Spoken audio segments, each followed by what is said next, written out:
Welcome to Popternative, where we dive into topical discussions from the worlds of pop culture, social media, and sports.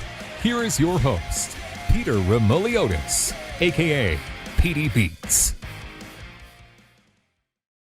PD Beats from Popternative here, speaking to Jinkx Monsoon and BenDeLaCreme about the Jinkx and Dela Holiday Special, which is available on Hulu. Thank you both for doing this. Thank you both for your time. Thanks so much for having us.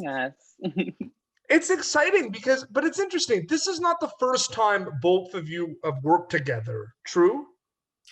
We actually have an incredibly long history working together. Jinkx and I started working together about a decade ago.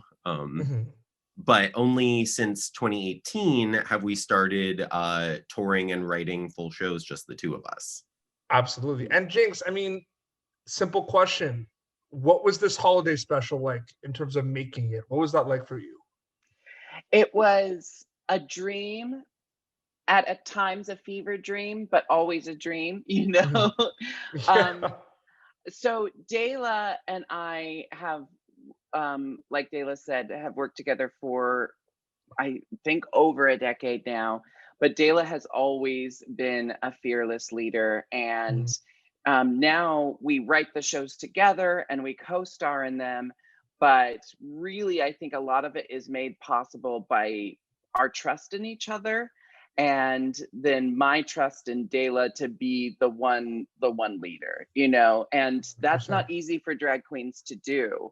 But because of our intense and enduring friendship, we've found the way that works. And for me, it's just like so amazing to get to create work for myself with one of my best friends, and then show up on stage and just be the best actor I can be. 100%. And Dela, it's just to kind of add to that, when you're putting this together, you're going to have ideas of what you want in this holiday special.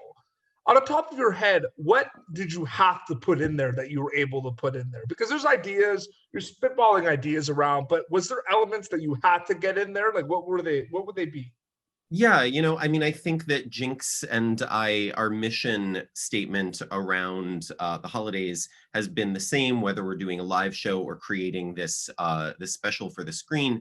And so it's less about, you know, do we have to get a certain song in there or something, although of course we have our favorites, but I think the bottom line is what has to be in there is the combination of entertainment, laughs, and truly having a message. I mean, Jinkx and I both feel strongly that the holidays is a time that's so much where we're really emphasizing in our culture, you know, family and homecoming and togetherness, and that's not something everyone has access to, especially queer populations. So what has to be in the film is the message of there being a space for you around the holidays, that we can invent the holidays and our traditions for ourselves. And while all the comedy is, you know, what people come for, I think what people come away with is that this heart of the message is what is so important to us. And Jinkx, kind of adding to that, takeaways, what were kind of the takeaways in terms of when this project was all done? What was kind of going through your mind, experience-wise, learning experience-wise? Because this is a big project, it's a big scale holiday special. So there's going to be a lot of takeaways when you're done it as well. I think the biggest takeaway is that it's possible, you know, for two independent artists to create something in line with, you know, your mainstream entertainment out there. You know, we did it all ourselves with the support of our community and the collaborators we've worked with for years. It was entirely from every major role was filled by queer people. Like it was for us, by us, from start to finish. And I think at this point in time with, you know, we're taking steps towards more inclusivity and representation, but lots of times what we see are straight people producing our stories or straight people generating stories for queer people. and they get close to the real experience, but you need a for us by us team to really hit the nail on the head, and that's what I think what we did. 100%. And this is a question for both of you. Both of you were on RuPaul's Drag Race, and because of that, it's such a phenomenon globally. There's a lot of support and followers from all around the world. When did it hit you both? We'll start with Dela, like how global and how big scale that show's popularity was. Was it like after you were done shooting it? Like when did it actually hit you that there were so many people watching it? Because it's amazing to see from a global stage. Like our content consumption is global right now. It's crazy. Yeah. Well, I think that one thing that's very special about the show and the experience of going on the show is that, all of us are, to be a drag queen is to have invented yourself, invented your own career. All of us were figuring out how to create our own work for stage and or screen. And then Drag Race is this wonderful elevating power that, that is this huge boost that then gets to send you on your way to continue cultivating what you do. And so for me, the big thing was not so much understanding it abstractly from watching the show. It was going back on the road after being on the show and getting to suddenly bring what I have been working to bring to smaller audiences in smaller populations, international, and to get to have people, and that's when it clicks, right? Is that you're like, oh man, people, in Birmingham are hungry for what I'm doing. People in Melbourne are hungry to see what it is that I do on stage live. And I think that's when it really hit me. Like, oh, this is such a gift to get to expand what it is that we do as artists. Jinkx, can you add to that? I mean, when did it hit you? Is it similar to that? Like when it hit you, like yeah, that? I get asked a lot about like how Drag Race changed my career, and really, what Dela was saying is the best way to describe it, because we're doing what we were doing before Drag Race, but now we do it on an international or a global scale, whereas we used to be very localized. And Drag Race has introduced me to the people around the world who share my interests and who want the work that I've always been creating, and Yeah. I would say both Dela and I, you could consider us niche within the drag community, because we've always been creating kind of high concept cabaret shows, but they've always been appropriate for large audiences. We just didn't have those audiences yet, and now we do. And it's this kind of back and forth where we garner more audiences, and then it allows us to create bigger work, and then we create bigger work and it gets us more audiences. And it just feels really invigorating and exciting to be able to connect with so many people at once, creating something that I believe in. Do you think that's a little bit of a misconception? Like people see RuPaul's Drag Race and they're like, oh, like newcomers, but it's like this has been both of your lives for a very long time. Is that a misconception, would you say? I would say that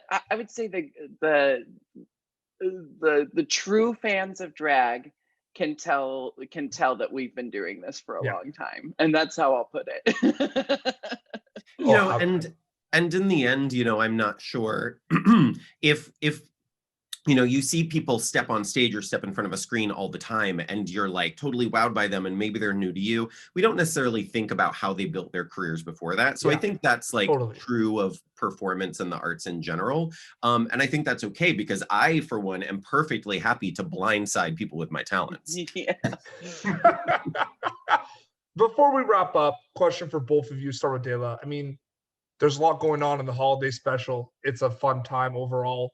Diving deep into it a little bit more, when people get to watch the holiday special, what are you hoping they get out of it? I hope that they're able to feel our intention, which is to to come into people's homes no matter what their circumstances, and to entertain, bring some joy, some distraction, some levity, and then also bring the message that, whatever your circumstances are, they're okay. It's okay to be where you're at, whether your experience around the holidays is more negative or positive, and we are here with you.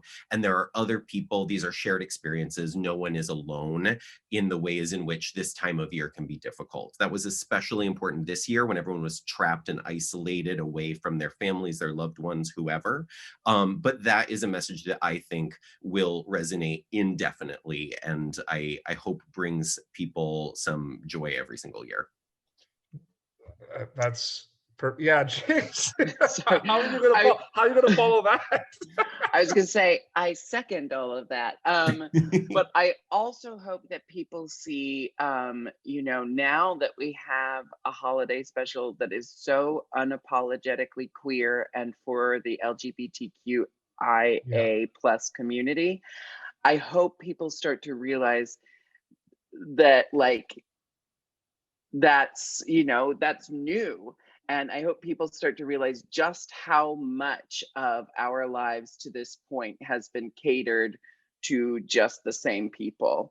And now we're starting to tell different stories, and we're starting to create work specifically for people who have been overlooked for a long time. And I hope that is, the beginning of a trajectory we stay on, because I don't think people realize that the holidays are catered to straight white people, and maybe now we've said, hey, the holidays are technically for everyone, but we really only hear one story this time of year. So maybe it's time to start telling as many stories as possible so that we all feel welcome to the dinner table. And quick piggyback on that, I think one of the things that's been cool to see is that so many people beyond the queer audience that we specifically started out speaking to also resonate with this message. And I think that, hopefully that's another takeaway from seeing this kind of queer art, that actually winds up appealing to a much broader audience. And hopefully people can take away the idea that, people who are content creators who are making TV and film can take away the idea that, oh, we can let these voices speak. We can amplify them, make room for them. And you know what? It's still going to get us our big audiences, our ratings, and our money, because this is good work. Absolutely. I wanted to thank you both so much for coming on Popternative to talk about the holiday special. Thank you very much for your time. Thank you so much for having us. It was a pleasure. So it's on Hulu, correct? Yes, it's on Hulu, which you have access to in the United States, and also you can access it worldwide right now at JinkxandDela.com. You can rent it or buy it, and then we are currently also available on the Emmy portal for anyone who is considering our For Your Consideration campaign. You have access to watching it there. Absolutely. And can you both plug your socials very quickly where people can keep update with everything? Yes, I am at the Jinkx on Instagram. That's JINKX. You have to use the K because I paid extra for it. That's the Jinkx on Instagram, and then Jinkx Monsoon everywhere else. And I'm keeping it simple with BenDeLaCreme absolutely everywhere, because nobody stole that name from me. Perfect. Well, this has been Popternative. You can be able to check the Jinkx and Dela Holiday Special on Hulu. And until next time, this is Jinkx Monsoon, BenDeLaCreme, and PD Beats signing off. Thank you for tuning in to Popternative. Make sure to check out our past episodes of Popternative on YouTube. Be sure to like Popternative on Facebook and follow us on Twitter. This has been an Autograph Communications production.